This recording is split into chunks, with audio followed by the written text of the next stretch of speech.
जीवन में उन सपनों का कोई महत्व नहीं जिनको पूरा करने के लिए अपने ही लोगों से छल करना पड़े।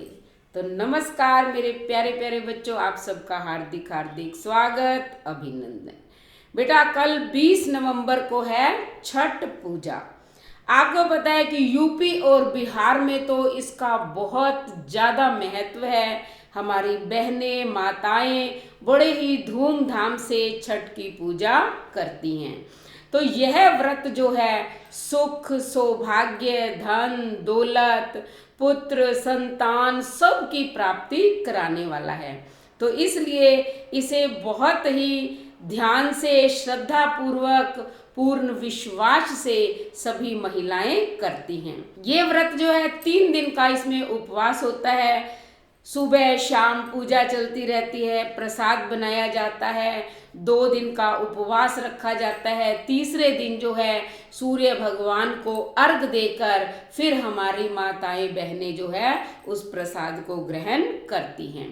तो ये 3 दिन का कुल व्रत माना गया है। अगर मान लो कोई इस व्रत को नहीं कर पाता क्योंकि ये बहुत कठिन है, तो इसकी एक कहानी है। अगर हम इस कहानी को भी सुन लेते हैं तब भी भगवान सूर्य नारायण की कृपा हम पर बनी रहती है और सूर्य की किरणें जो है वो हमारे शरीर पर अवश्य पड़नी चाहिए। इससे चर्म रोग दूर होते हैं और आंखों की ज्योति भी बनी रहती है। तो छठ पूजा के दिन आपको सूर्य नारायण को अर्घ देकर सूर्य की किरणें ग्रहण करनी है और इस कथा को सुनना है। तो आइए हम सुनते हैं छठ पूजा की कथा। प्राचीन काल में बिंदुसार नामक तीर्थ में महिपाल नाम का एक वणिक रहता था। वह नास्तिक था। वह धर्म कर्म का घोर विरोधी था। अपने इस विरोध को जताने के लिए उसने एक बार सूर्य देव के मंदिर में सूर्य प्रतिमा के सम्मुख ही मलमूत्र का त्याग कर दिया। उसका मानना था कि पत्थर की यह प्रतिमा मुझे न तो रोक सकती है न मेरा कुछ बिगाड़ सकती है।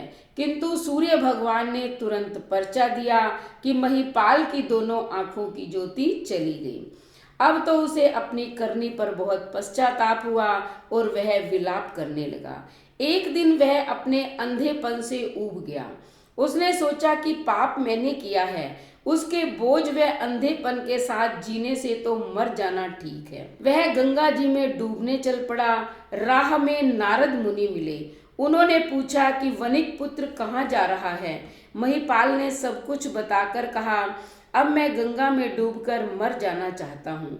नारद जी ने कहा कि हे मूर्ख प्राणी, पहली गलती तो तूने सूर्य भगवान का अपमान करके की थी, सो परिणाम तेरे सामने है। और अब तू दूसरी गलती आत्महत्या करके मरना चाहता है, जिसके परिणाम में नरक भोगना पड़ेगा।